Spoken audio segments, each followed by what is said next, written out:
What's up, Mariners fans? Better go grab your tridents because it's time to talk Mariners baseball here at the Mariners World Podcast.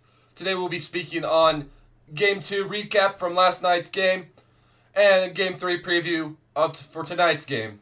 We'll also be speaking on if Gilbert could repeat Kirby's success for tonight. All here presented by the Mariners World Podcast. We are here the morning after the Mariners took a 1-0 victory over the Boston Red Sox at T-Mobile Park, 6:40 p.m. Pacific Time. Kirby walks out with a W, going 1-0 on the season and giving Pivetta his first loss in the season, with Andres Munoz, mid-season form, taking the save. Mariners go 1 run through 9 innings, only getting 4 hits, no errors. Red Sox go 9 innings without scoring a run, with 4 hits, no errors. Offense was not the best last night. A lot of strikeouts, not the best putting balls in plays, like you tell. It was definitely a pitching duel. We got a great duel between Kirby and Nick Pivetta on the mounds last night. Kirby went 6 2/3, gave up 2 hits, no runs, no earned runs, walked two batters, finished the game with 8 Ks. Nick Pivetta went 6 full innings, had 3 hits, 1 run, 1 earned run, 0 walks, 10 strikeouts, and he did give up that 1 home run. All led by our one and only captain, JP Crawford. Bullpen came in. We had Spire, Stanek, and Munoz to close the door, all going with shutout innings. And Boston only had Wishnowski coming in. They only used 1 bullpen arm for last night's game. Some game takeaways. Mitch Garver was scratched from the lineup due to back spasms. He was ruled day-to-day, according to Ryan Divish yesterday. Both starting pitchers dueled it out. No one gave up runs all the way up until the bottom of the 6th, when Pivetta threw an inside fastball to JP Crawford. Crawford inside pitch, took it and pulled it all the way over to right field, over the right field wall, going I think 380. I think it was the distance for that home run. That was our only run tonight's game. Kirby, first inning, walked the first 2 batters. Walked 2 batters in the first inning, and after that, nothing faced him. He was able to put down every batter after. Kirby was never phased. Polanco, not a good game at all for Polanco. Polanco, first 3 at-bats all ended with a swing and miss strikeout high heater. And the last one, we got bases loaded, and he did hit a line drive right to Tristan Costas at first base, 98.6 miles per hour off the bat. Haniger, not a great day at the plate. Damn, sorry guys. Plate. Cal, once again with a quiet offensive day at the plate. Urias, whatever you want to call it, say his last name. Not good at bats. Shoulder definitely still an issue. Stanek with an alright debut. Stanek did go 2/3 with allowed 1 hit, 1 walk, and 1 strikeout. A little shaky for him with a little bit of bad command, but it is still early on in the season. Hopefully he fixes it. He'll work that out. Andres Munoz in mid-season form for us. That is going to be great for us, especially with the loss of Gregory Santos and Matt Brash so far for this season. Well, for the start of the season, they're out both on the 15-day IL. Should be back mid-April, if not end of April, depending on how fast they're able to rehab back. Spire comes in for Kirby after Kirby gives up a base hit, finishes the game with 99 pitches, I believe. It was 99-98. Spire comes in, first batter, gives up a single, and then got runners first and second, potential jam, and he's able to escape it with a strikeout. I know we're only 2 games in. Mariners struck out 14 out of 28 at-bats. That is obviously a 50% strikeout rate from last night's games. Through 2 games, Mariners have a 37% K rate. Not good, not what you want to see in the first 2 games. I know obviously we all know it's early on in the season. We're only 2 games in, still 160 more to go. so strikeouts are going to be high. But for a 37% strikeout rate to start the season off is not great. Hopefully we'll pick it up. We are 23 of 62 at bats were strikeouts.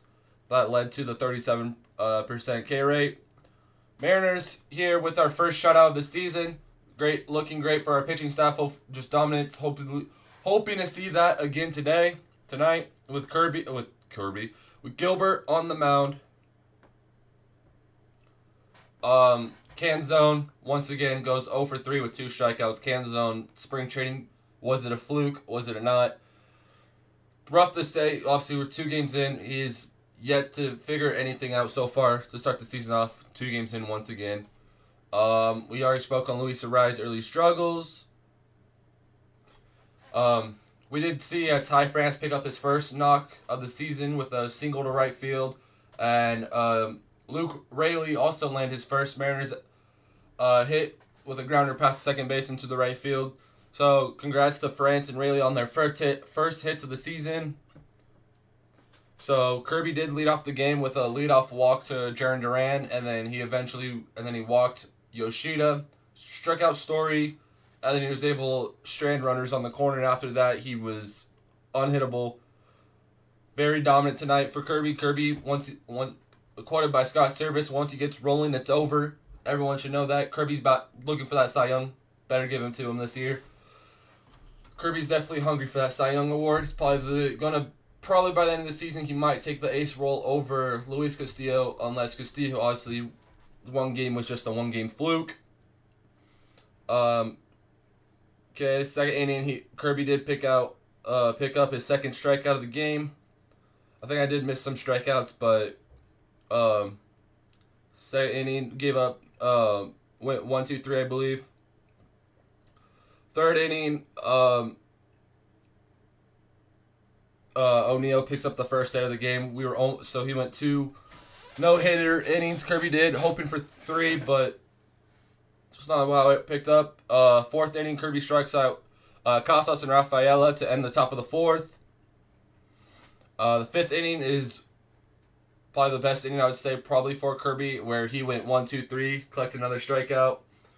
No, sorry, not the 5th inning. 6th inning. 6th inning is when Kirby went and struck out the side starting from the very top of the lineup with Duran, O'Neill, and Yoshida, all ending with a strikeout.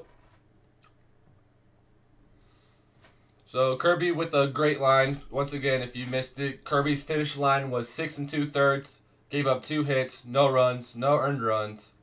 Had 2 walks, which was the first inning. After that, he was dominant and finishing the game with 8 strikeouts. For the offensive side, offense had their struggles tonight with Nick Pivetta going 6 innings, 3 hits, 1 run, 1 earned run. The 1 run was given up to JP Crawford in bottom of the 6th with a solo shot over to right field. And Nick Pivetta was able to finish the game with 10 strikeouts. And they had a reliever coming with Josh Winowski. Went 2 innings, 1 hit, no runs given up at all. He had 2 walks, but he finished the game with 4 strikeouts. Mariners strike out 14 times out of the 28 plate appearances they had last night. So I am recording this on the 30th, the morning after last night's game. I was very tired after the game, after getting back home from the game. Figured to record it in the morning. But that is your Game 2 recap. Your Seattle Mariners shut out the Boston Red Sox Game 2 of the season with Kirby on the mound going 1-0, even up their record 1-1. All right, for Game 3 preview, you have Logan Gilbert taking on Kutter Crawford on the Boston Red Sox in Seattle, Washington, T-Mobile Park, 6:40 p.m. Pacific Time, 9:40 p.m. Eastern Time. 1-1 Mariners and the 1-1 Boston Red Sox take each other on tonight for Game 3 of the 2024 season. Last time we saw Gilbert versus Kutter Crawford was August 2nd, 2023. Was our last matchup against each other, where Kutter Crawford went 5 innings, 4 hits, no runs, no earned runs, had 1 walk, and finished the game with 5 strikeouts. Logan Gilbert went 6 innings, gave up 5 hits, 3 runs, 3 earned runs, 1 home run, 3 walks, and 5 Ks. Can we expect a similar stat line from Gilbert? Yes. Can we also expect something better? Yes, we can, because with this is basically the same lineup that Boston had last year, just minus Cedane Rafaela making the Major League roster for them. One of their top 3 prospects, I believe. I could be wrong. I expect similar lineups.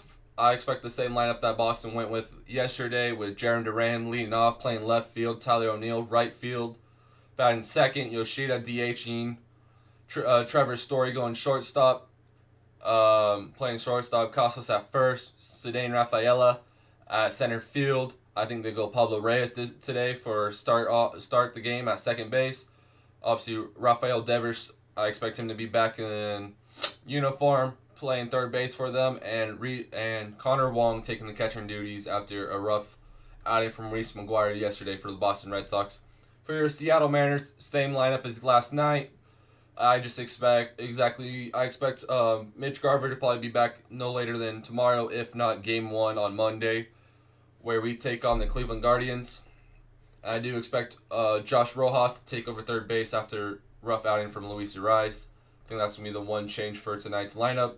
Unless Mitch Garver is back in, then we'll see a Mitch Haniger right field, and I think Ross obviously third base, and then Rayleigh getting the start over in left field after 2 back-to-back nights of can zone with rough at-bats. Bullpen arms I expect to see maybe for the Mariners to come out tonight. We haven't seen Trent Thorne, Colin Snyder, and I believe that's the whole bullpen. I think we only have 2 bullpen arms that have yet to come out. There might be a third one if I'm forgetting. My bad on him. I expect bullpen can come in and have a repeat of last night that Stanek, Spire, and Munoz was able to have with the shutout the Boston Red Sox, not able to let them score to take the game into extra innings. We would all love to see that over on Root Sports tonight, unless you're at the ballpark. I was there last night. One hell of a game. So Kutter Crawford, last year's stats, he was 6 for 8, had a 4.04 ERA, pitched in 31 games, started in 23, had 129 innings pitched, 135 strikeouts with a 1.1 whip. Crawford, as I said, from the August 2nd matchup where him and Gilbert took each other on, he did only give up 4 hits with 1 walk and 5 strikeouts without giving up any runs. So we know this is completely different lineup for the Mariners this year than what they had August 2nd. So could we expect Crawford to have a shutout outing for Boston again? Maybe, since it is early on the season, the bats are still got to pick it up. But honestly, to me, I don't think he will. I do think he'll go 5 innings, maybe 6, but I do think we'll at least pick up at least 1 run or 2 off of him before he leaves the game, and Boston goes to their bullpen. Gilbert, I'm hoping for a dominant performance. Would love to see if he could build off of what Kirby had yesterday. JP with scoring the only one and only run for us. Julio went and going 1 for 3. Julio with the 1 base hit.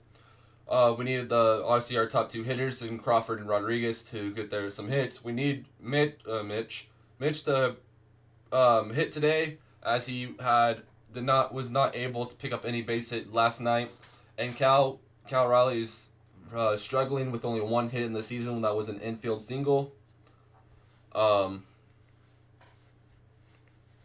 So Cal could pick it up. Ty could bring in some confidence after picking up his first hit of the season. Same with Luke Raley. If Luke Raley gets the start tonight, Luke Raley builds off that confidence that he got with his first Mariner League base hit with his last at bat of the game. Polanco, very, very Colton Wong type performance yesterday at the plate, minus the last at bat where he hit a 98.6 mile per hour off the bat right to the hands of Tristan Casas and a bases loaded inning. I believe that was the 8th. Bottom of the 8th inning before Munoz came in, got the last 3 outs after closing out the last out of the 8th inning. So Munoz going 4 outs to close the game. Could we see something similar to that today? Yes, but I doubt it after him giving up having to go 4 outs.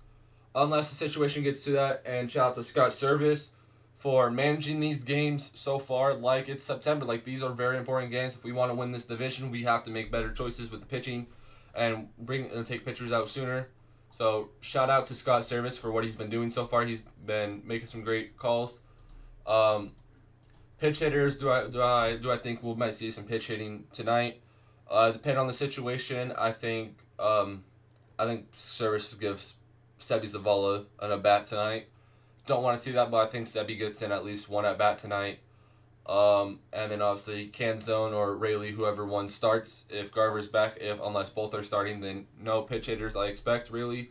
Dylan Moore, yes, I think maybe they throw Rodriguez back in the game for Boston with the one only lefty, and maybe we do see a Dylan Moore, another pitch hit, hopefully not a pitch hit home run. Would love to see that. Would like to move on to the final segment of this podcast of can Gilbert repeat Kirby's success? Well, we do know last year we do know Gilbert added a splitter to face against left-handed hitters, which I believe Boston has at least 3 of them in.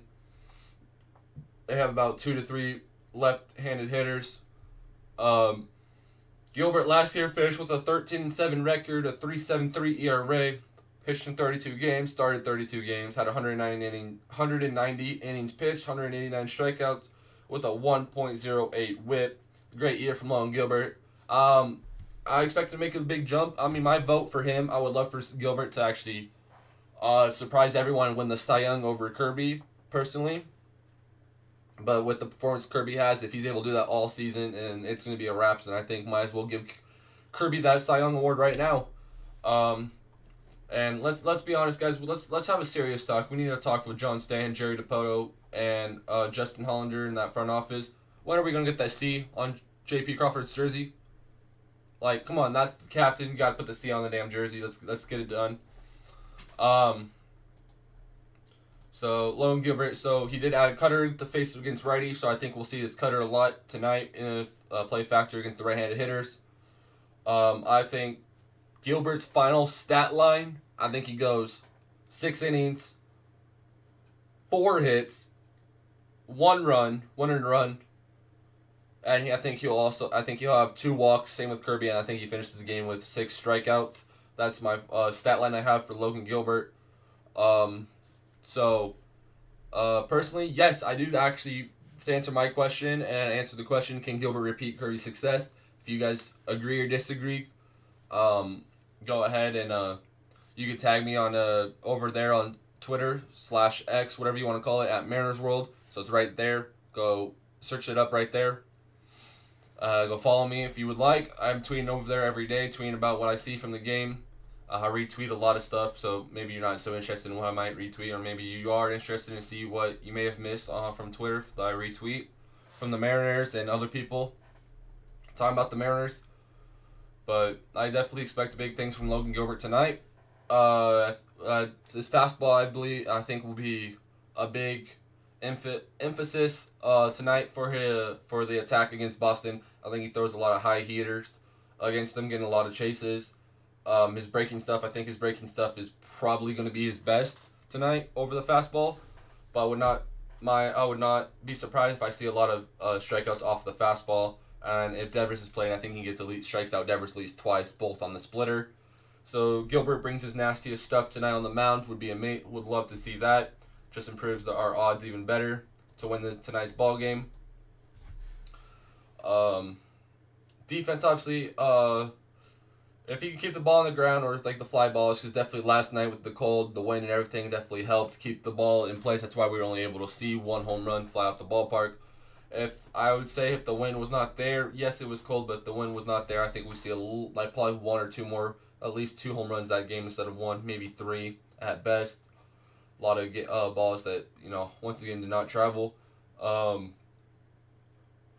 Hopefully Gilbert doesn't bring in the same first inning that we did see from Castillo and Kirby, where both first off, start the game off, had some poor command, walking batters, and just not able to figure out the strike zone. Yes, we did have poor umping back-to-back games. I think last night was definitely the worst of it compared to Game 1. So hopefully Game 3 tonight, the ump umping behind the plate tonight is a better strike zone. Yes, there's no complaining because it goes both ways. It's been both ways for both sides, so it's not been a one-sided call for at all from the umping crew for this series.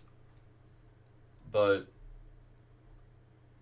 I think that's gonna wrap it off here for Mariners World episode 3 of the podcast tonight. Today was a Game 3 preview / a recap from last night, as me getting home late last night from the game. Wanted to just do this in the morning, so let's go Mariners, and let's try it up, baby. Let's take the dub. Let's go 2-1.